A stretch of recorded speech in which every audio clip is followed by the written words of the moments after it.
हरिः ओम श्री गुरुभ्यो नमः.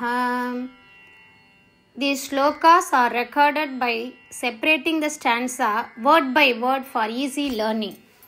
Please share your feedback in the comment. Kindly subscribe and share to others. Om Namo Bhagavate Vasudevaya. Om Namo Narayanaya. श्रीमन्नारायणीयं दशकं 34 श्लोका 3. मारीचं द्रावयित्वा मखशिरसि शरैः अन्यरक्षांसि निघ्नन् मारीचं द्रावयित्वा मखशिरसि शरैः अन्यरक्षांसि निघ्नन्.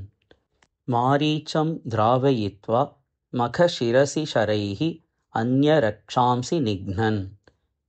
कल्यां कुर्वन् अहल्यां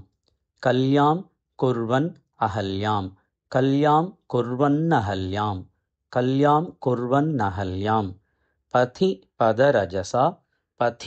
पदरजसा प्राप्य वैदेहगेहम्. कल्यां कुर्वन्नहल्यां पथि पदरजसा प्राप्य वैदेहगेहम्. कल्यां कुर्वन्नहल्यां पथि पदरजसा प्राप्य वैदेहगेहम्. मारीचं द्रावयित्वा मखशिरसि शरैः अन्यरक्षांसि निघ्नन्. कल्यां कुर्वन्नहल्यां पथि पदरजसा प्राप्य वैदेहगेहम्. मारीचं द्रावयित्वा मखशिरसि शरैः अन्यरक्षांसि निघ्नन्. कल्यां कुर्वन्नहल्यां पथि पदरजसा प्राप्य वैदेहगेहम्. भिन्दानः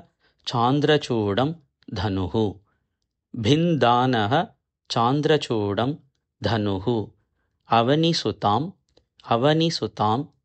इन्दिराम् एव लब्ध्वा. भिन्दानश्चान्द्रचूडं धनुरवनिसुताम् इन्दिरामेव लब्ध्वा. भिन्दानश्चान्द्रचूडं धनुरवनिसुताम् इन्दिरामेव लब्ध्वा. राज्यं प्रातिष्ठताः त्वं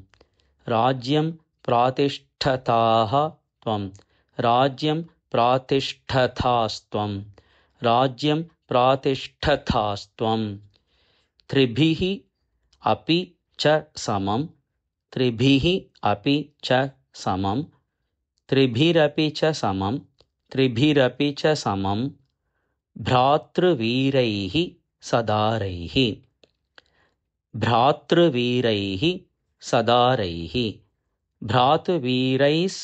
च समं भ्रातृवीरैः सदारैः.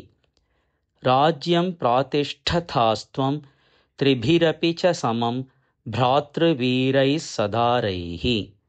राज्यं प्रातिष्ठतास्त्वं त्रिभिरपि च समं भ्रातृवीरैः सदारैः. भिन्दानश्चान्द्रचूडं धनुरवनिसुताम् इन्दिरामेव लब्ध्वा. राज्यं प्रातिष्ठतास्त्वं त्रिभिरपि च समं भ्रातृवीरैः सदारैः. मारीचं द्रावयित्वा मखशिरसि शरैः अन्यरक्षांसि निघ्नन्. कल्यां कुर्वन्नहल्यां पथि पदरजसा प्राप्य वैदेहगेहम्. भिन्दानश्चान्द्रचूडं धनुरवनिसुताम् इन्दिरामेव लब्ध्वा. राज्यं प्रातिष्ठतास्त्वं त्रिभिरपि च समं भ्रातृवीरैः सदारैः. मारीचं द्रावयित्वा मखशिरसि शरैः अन्यरक्षांसि निघ्नन्. कल्यां कुर्वन्नहल्यां पथि पदरजसा प्राप्य वैदेहगेहम्. भिन्दानश्चान्द्रचूडं धनुरवनिसुताम् इन्दिरामेव लब्ध्वा. राज्यं प्रातिष्ठतास्त्वं त्रिभिरपि च समं भ्रातृवीरैः सदारैः।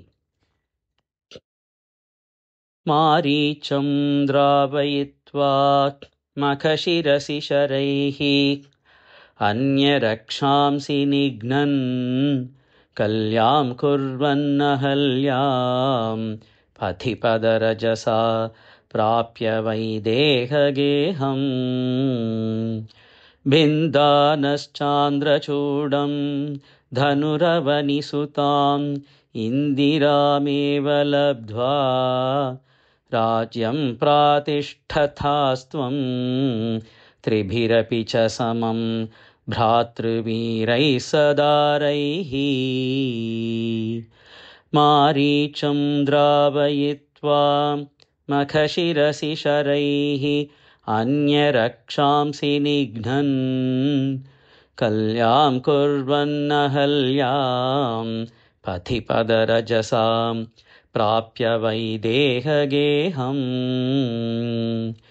भिन्दानश्चान्द्रचूडं धनुरवनिसुताम् इन्दिरामेव लब्ध्वा राज्यं प्रातिष्ठतास्त्वं त्रिभिरपि च समं भ्रातृवीरैः सदारैः।